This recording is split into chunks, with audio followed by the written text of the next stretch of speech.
In County Antrim, near the market town of Ballymena, their speech has as good a claim to be Scottish as the Scots of the lowlands.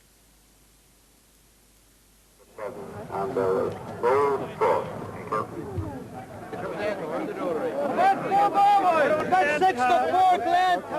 It's the older people in the country who best preserve the Scottishness of Ulster English.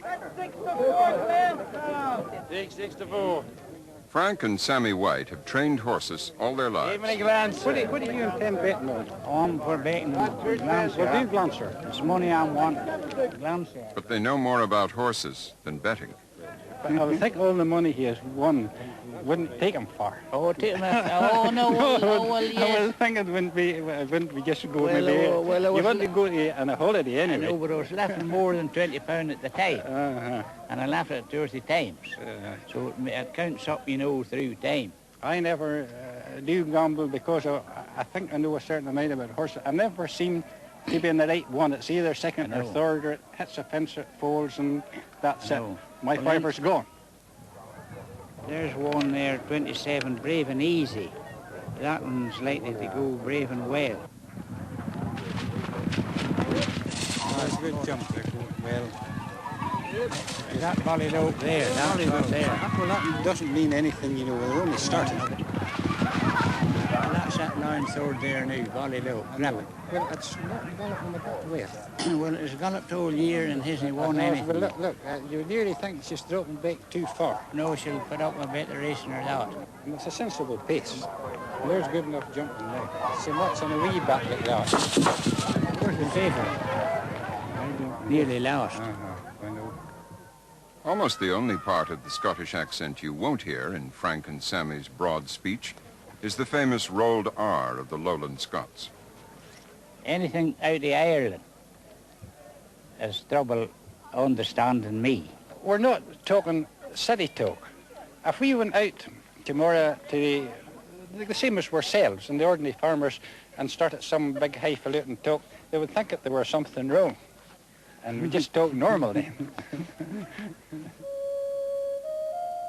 In the nearby Braid Valley, Frank and Sammy's nephew, Alec Miller, is taking 2 heifers to Ballymena Market. The Millers came to the Braid Valley and the plantation of Ulster in the early 17th century, and they've been here since. They came from Scotland, and they've been here for generations. And I'm living on the farm which I inherited from my father and his father and grandfather and great-grandfather before him. And life goes on in a quiet sort of a way, and people don't travel too far.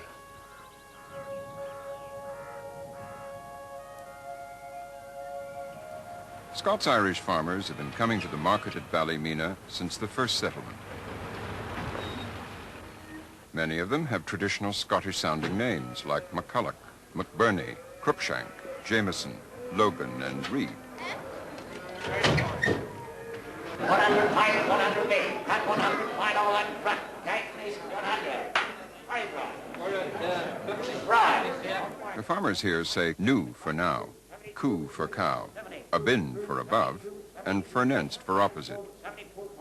The Scottish influence is so obvious that in the past, when Gaelic-speaking Irishmen came to town to learn English, they said they'd come to lift the Scotch.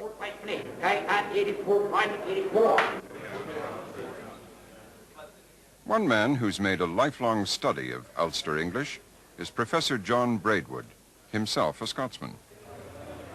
Oh, my own accent is southwest Scottish, and that is the accent of Burns, and that is the voice that was brought across by the Scots to Ulster. Robert Burns is as much a national poet among the Scots Irish as he is among the Scots, and many of the words that Professor Braidwood is collecting for his dictionary of Ulster English have their roots in Scotland too. You'd hear words like hain. Hain is to use a thing sparingly, to save it up because you haven't got enough to hain. The Scots hadn't very much, they had to hain. Gunk, of disappointment. You get a queer gunk, as they say, a queer disappointment, a right disappointment. They would use word like blate. Blate means backward and coming forward. Shy, you see, to be very blate, to be guy blate. They use guy Scot very often as an adverb, just qualifying thing. Very blate, guy blate. they would use words like focht and better focht to fought continuously. Scunner. I can't even express it, and it's such a common word here. But scunner, but to disgust. Oh, you take a scunner, you take a scunner at a thing, you're totally disgusted with it. Now, a good strong ch is the mark of the Ulster Scot. And they've got all the Scottish Burns's pronunciations. They would say stain and hame for stone and home. If somebody shouts names at you in school, you shout back, sticks and stains will break my banes, but names will never hurt me. About 100 years after the first Ulster settlements, the Scots Irish were on the move again.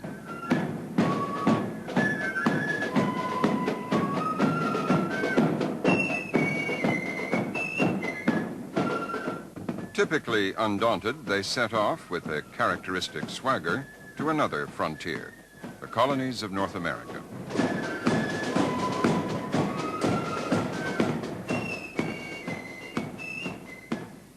In the 1700s, Philadelphia was the largest city in the American colonies. Its river, the Delaware, was the main point of entry for the majority of the Scots Irish. In the 1720s, some 50,000 of them came here, bringing their distinctive lowland Scottish speech. They added an important new element to the sound of American English. And as you've heard, there was no mistaking the accents of these pioneers. In 1760, Benjamin Franklin, who was right about most things, estimated that Pennsylvania was 1/3 English, 1/3 German, and 1/3 Scots Irish. The Scots Irish went all over the New World, from Montreal to Charleston. They were to play an important part in spreading English throughout America. But it was here in Philadelphia that the subtle pressures of immigration began slowly to transform the Scots Irish accent. John Fott of the University of Pennsylvania. When the Scotch Irish arrived in Philadelphia, they came into a city that was already multilingual. There were English settlers, and there were large numbers of Germans. German was an amazingly important language in the colonial period, and especially in the Pennsylvania colony. Today, the most visible descendants of those German settlers are the Amish farmers of Pennsylvania. As the Scotch-Irish settlers came into this situation, their speech would necessarily be affected by contact with these other accents. And this contact must have been very important in the changes that took place in the accent during this period. The Germans traded customs and language with their Scots-Irish neighbors, giving us words like hex, meaning a spell. But the best land had gone. The Scots-Irish pushed on south towards the Blue Hills.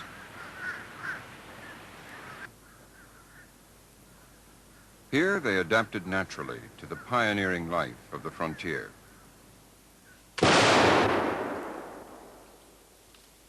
With their long rifles and coonskin hats, Scots Irishmen, like the legendary Davy Crockett, acquired a ferocious reputation as Indian fighters. Their speech excited comment, too. Even contemporary Americans called it broad. Good boasters and compulsive storytellers, the Scots Irish had a keen ear for a striking phrase, and their proverbs and ballads survive to this day.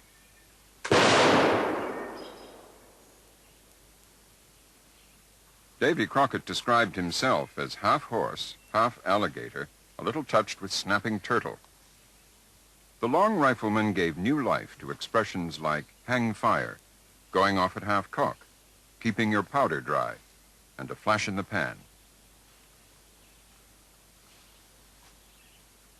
The Scots-Irish flavor of their speech survives today in dozens of colorful phrases like mad as a meat axe and dead as a hammer.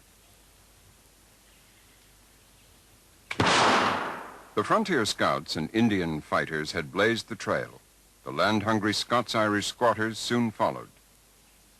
Heading southwest, together with English and German settlers, they followed the trails and rivers into the Appalachian Mountains and beyond, funneled westwards through the famous pass known as the Cumberland Gap.